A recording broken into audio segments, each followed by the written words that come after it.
నా ప్రియ భక్తులారా, నేనే భోళా శంకరుడిని, మీ హృదయంలో నివసించే మహాదేవుడిని.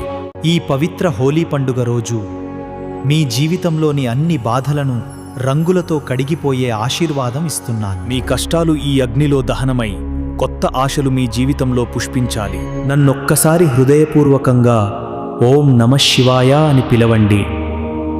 నేను మీ వెంటనే ఉంటాను. భక్తులారా, మీ భక్తిని నాకు చూపించండి. సబ్స్క్రైబ్ బటన్ను నొక్కండి. ఆ భక్తా, నేను శివుడిని. నీ మనసులో ఉన్న ప్రతి బాధ నాకు తెలుసు. భయపడకు, నా ఆశీర్వాదం ఎప్పుడూ నీతోనే ఉంటుంది. నా ప్రియ భక్తా, నేను నీ శివుడిని, మహాదేవుడిని. నీ హృదయంలో ఉన్న ప్రతి బాధ నాకు తెలుసు. నీ కళ్ళలో వచ్చిన ప్రతి కన్నీరు నాకు కనిపిస్తుంది. భయపడకు, ఎందుకంటే నేను నీతోనే ఉన్నాను. నా ఆశీర్వాదం నీ మీద ఉండాలంటే సబ్స్క్రైబ్ చేయి బిడ్డా. బిడ్డా, ఒక్కసారి నా కళ్ళల్లోకి చూడు. నీ గుండెలోని బాధ అంతా నాకు తెలుసు. నీ ఓం నమః శివాయ స్మరణ నా హృదయాన్ని తాకింది. ఇక నీకు అంతా మంచే జరుగుతుంది. బిడ్డా, ఈ మహాశివరాత్రి పర్వదినాన నీ శివయ్య మాట ఇస్తున్నాడు. నీ బాధల హాలాహలాన్ని నేను స్వీకరిస్తున్నాను. ఇక నీకు ఆనందపు అమృతాన్ని ప్రసాదిస్తున్నాను. ఓం నమః శివాయ. ఓం నమః శివాయని స్మరించి కాస్త ఓపిక పట్టు బిడ్డా. కాలాన్ని శాసించేవాడిని నేను. నీ కాలాన్ని కూడా మారుస్తాను. నిన్ను మోసం చేసి గెలిచామని వాళ్ళు సంబరపడుతున్నారేమో, కానీ వాళ్లకు తెలియదు, వాళ్ళు పట్టుకున్నది నా నీడను మాత్రమే.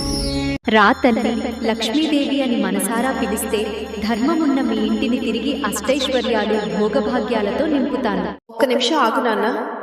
నీ కష్టాలు తీరాలని, నువ్వు బాగుండాలని నేను ఇంద్రకీలాద్రిపై నుంచి దీవిస్తున్నాను. అందుకోసమైనా ఈ వీడియోని లైక్ చేసి అమ్మా తల్లి దుర్గమ్మ అని టైప్ చేయి నాన్న. నీ జీవితంలో అంతా మంచి జరిగేలా, నువ్వు ఎదురు చూసే పనులు సకాలంలో పూర్తయ్యేలా చేస్తాను. విజయీ భవ. కన్నీరు కార్చడం ఆపి తలెత్తు బిడ్డా. నీ గుమ్మం ముందు నిలబడి పిలుస్తున్నా. ఇక నీ ఆర్థిక సమస్యలన్నీ తీరిపోయే సమయం వచ్చింది. ఈ రోజు నుండి నీ ఇల్లు సకల సంపదలతో కళకళలాడుతుంది. బిడ్డా, నమ్మకంతో అమ్మా అని ఆర్తితో పిలిచి చూడు. బ్రహ్మాండమంతా దాటి నీ దగ్గరకొస్తాను. కాలం నీకు ఎన్ని పరీక్షలు పెట్టి ఎంత వేదనకు గురిచేసినా నీ చిరునవ్వు చూసేదాకా నీ వెనుక కొండంత అండగా నిలబడి బిడ్డా, ధర్మరక్షణకి మహిషాసురుడినే మట్టుపెట్టిన నేను నా భక్తుడైన నిన్ను బాధపెట్టిన వారిని ఎలా వదులుతాను? అమ్మా అని స్మరించు. నీకు అన్యాయం చేసినవాడు ఎంత గొప్పవాడైనా సరే, నా బిడ్డ కంట కన్నీరు పెట్టిస్తే నేను ఊరుకోను. ధర్మం గెలుస్తుంది. నన్ను ఓడిపోనివ్వకమ్మా. నా గెలుపు చాలా అవసరం. నేను ఒంటరిగా ఈ దారిలో నడుస్తున్నాను. గమ్యాన్ని చేరుకోవడం చాలా ముఖ్యం. ఇక్కడ అందరూ నన్ను చుట్టుముట్టి నా ఓటమి చూడటానికి నిలబడ్డారు. వాళ్లకు చూపించాలి నేనేంటో అని. నేను ఈ లోకానికి ఎంత దూరమైనా సరే ఎప్పుడూ నన్ను నీ దగ్గరే ఉంచుకో తల్లి. నా అచంచలమైన ప్రేమని స్వీకరించి కరుణించు తల్లి. ఈ అమ్మ ఉందని మర్చిపోవద్దు బిడ్డా. ఎన్ని కష్టాలు నిన్ను చుట్టుముట్టినా నువ్వు నమ్ముకున్న ఈ దుర్గమ్మ నిన్నెప్పుడూ విడిచిపెట్టదు. ఎందుకు అంత వేగంగా స్క్రోల్ చేస్తున్నావు? నీ మనసు దేనికోసమైతే వెతుకుతుందో సరిగ్గా అదే నీ కళ్ళ ముందుకు వచ్చింది. రాబోయే శుక్రవారలోపు నీ ఆర్థిక కుటుంబ బాధల నుంచి నీకు విముక్తి కలుగుతుంది. నా ఆశీస్సులు పొందేందుకు లైక్ చేసి అమ్మా అని పలకరించు. అసలు మిన్ను నేను అడుగుతుంది ఒక్కతే. బిడ్డా, 7 కొండలు ఎక్కి నాకోసం రావాలా?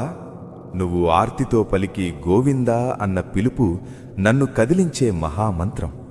కలియుగంలో నిన్ను కాపాడే కవచం. నీ కష్టాలను కడతీర్చి అష్ట ఐశ్వర్యాలను ప్రసాదించి వైకుంఠవాసుడను. కష్టాలు నిన్ను పరీక్షించడానికే తప్ప పడగొట్టడానికి కాదు. కళ్ళు మూసుకుని నీ అంతరాత్మను గోవిందా అని పలకరించు. రెప్పపాటు కాలంలో నీ ముందు నిలుస్తాను.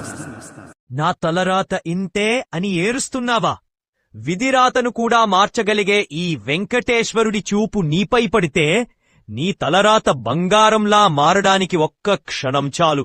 నమ్మకంతో నన్ను గోవిందా అని స్మరించి చూడు.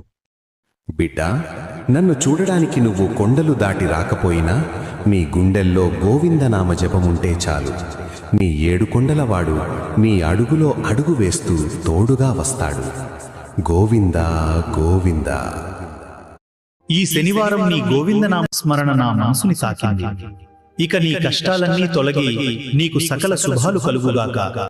7 కొండలు ఎక్కి నువ్వు నా దాకా రాలేకపోతే ఏమైంది? నేనే నీ దగ్గరకు వస్తాను. గోవిందా అని ఆర్తితో స్మరిస్తే నువ్వు కళ్ళు మూసి తెరిచేలోగా నీ జీవితం బంగారుమయం చేస్తాను. గోవిందా. ఎంతకాలమని ఎదురుచూస్తావు బిడ్డా?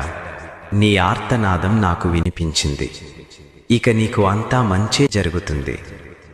నా చూపు నీ మీద పడింది.